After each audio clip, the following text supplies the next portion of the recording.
Now, obedi me a dance here, say every single day, wo sorry a wo bete. Say Ghana, chromophobia koyese, BBC si wa Ghana, chromophobia ko Robin chromophobia. Say Endra me the braille say am robbers be ewo Accra Cape Coast Highway so no. Wama robbe nkrofo more than 100. Na robbery starte enyumbre 6:30 na enhyeda nya enyumbre sa. Anthony Beto also no subscribe na click notification bell no eno na hu e wo screen so sisi a. Me ma hunu akwa aba Melodies TV. And now me dey work say police for akoche nkrofo 5 bi. Na nkrofo 5 ye chiomo e wo Central Region. Na reason nti a ye chiomo ne say police for ehun say sa nkrofo 5 womo a manufacture firearms. Na chese womo ankasa e de omo pe eyetuo na yesusu say etuo we ya nkrofo we eye no eno bi e na armed robbers no sebe womo e de bokro no e wo sa Central Region ho. Na Mepo Central Regional Police Command no abaso because say wo hwe senia na say in Ghana say robbery cases say koso aside Accra senia me din country say Accra command wo ya there but the robbery cases in Accra has actually come down, but wo share the northern side of the country, Eastern Region, Central Region, every single day we hear of robbery there. Now Central Regional Police Command ka said that be wo montina ho e ma said wo mo region no edin no yen send sa nti wo mo mount ye beka se wo mo yomajo se wo mo ye security checks what ya say e wo Central Region ho. Some areas be a wo mususu say armed robbers and na say be nipa bonifo wo mo tai etena no wo mo ko ho say wo mo eko ready ho e na che say enu mu no e na wo mo nya tip say enkrofo bi ehye be a wo mo Central Region ho a enkrofo na nkasa eyetuo na say etuo na nipa bonifo say be wo mo de ye operations ebi mo de ye operations say wo Ghana ha say nti no omo ko e na che say wo mo etumi ekoche sa enkrofo 5 na etiefo nkrofo 5 wo mo mpanyifo no eye mienu bakodin de Pele Aziaku na Pele Aziaku we di 50 years and the other person Washington Povi no we di 40 years etiefo anwan tie a ewom ne say sa Pele Aziaku and Washington Povi say nkrofo and other person wo mo these two people no woman ko fa 3 minors na chese nkola bia womo ye under 18 nkola miensa o a womo ye under 18 na chese womo ne nkola we eyi adwuma che womo senya ye tuo no omo ne nkola we ya na ye tuo no etiefo very dangerous, extremely dangerous. Nkola 16 17 years a ye tro senya ye tuo a womo ene mpanyifo we mpanyitoto we na ye adwuma na obo nze dabi ade a wo mo de dua nkola ne mu a na nke ya nhwe ne yie kra na ebia na nke ya chi mpanifo ne gya nkola ne kra na nka still asem ema Ghana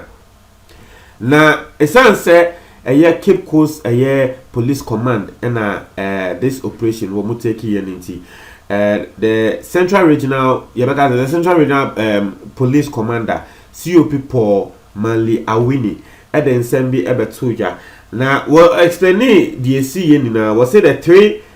were actually arrested. These people were actually arrested upon intelligence. One said the entire worker said these 3 people were actually arrested and say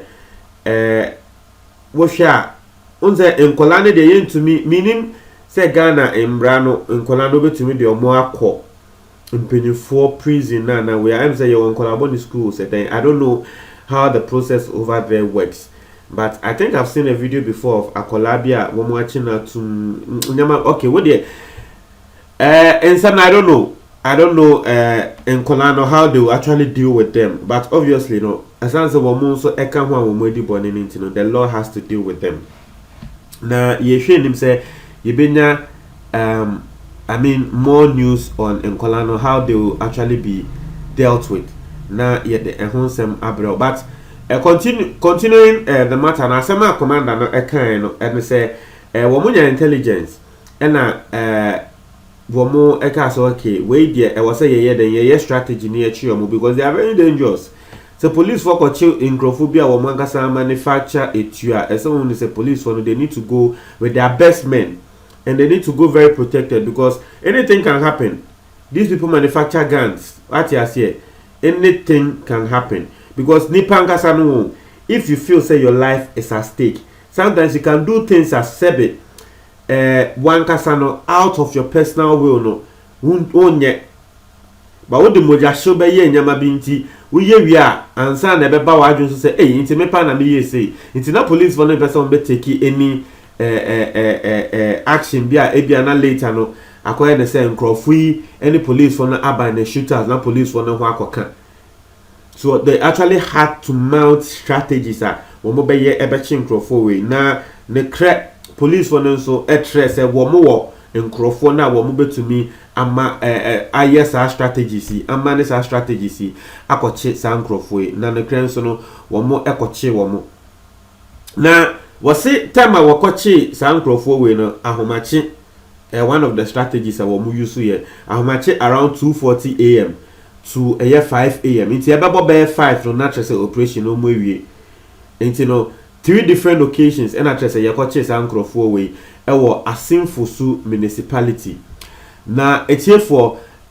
boy any nyama police for no retrieve here. One, the police retrieved 1 locally manufactured pistol,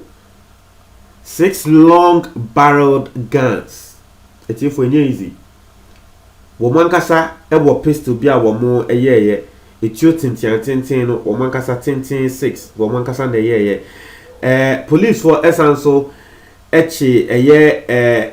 omunya equipment bia nkrofo yi omudi ye etio yi na tese wo mo wo ade bi wo ho a sa ade no na wo mo e de manufacture etuo no police for edge sa equipment nin so we ohwe weapons bebrebe a police for the je ye sekan em say picture no na da screen so no scissors na nyama ati ase na police commander no eye COP Awinikra esanso kan say one of the locations na suspect no yekoche no na suspect no wokra ade bia police for no hwe a cocaine muntie ni yo suspect ni kra ade bia police for no omoye investigation hu no say suspect no wokra cocaine just say wo bi nim say cocaine no woton so cocaine no so wo twingu ni mu no one can actually tell but they caught the person with that. Na eho enate say woma assurance say yes police for womo pomodin womo obutese womo ye adwuma pa ewo eye central region ho say womo be ya no ma combat crime no. Na obviously no you don't expect the police commander not to touch on yesterday in Sema Esiel because it's still I say still na ewo the jurisdiction. In some see and say armed robbery, you're robbing Crawford over 100 at a go. Like best 6 cars and armed robbers no stop it ever kind of so robbery or money no. What achi on sa robbery case no.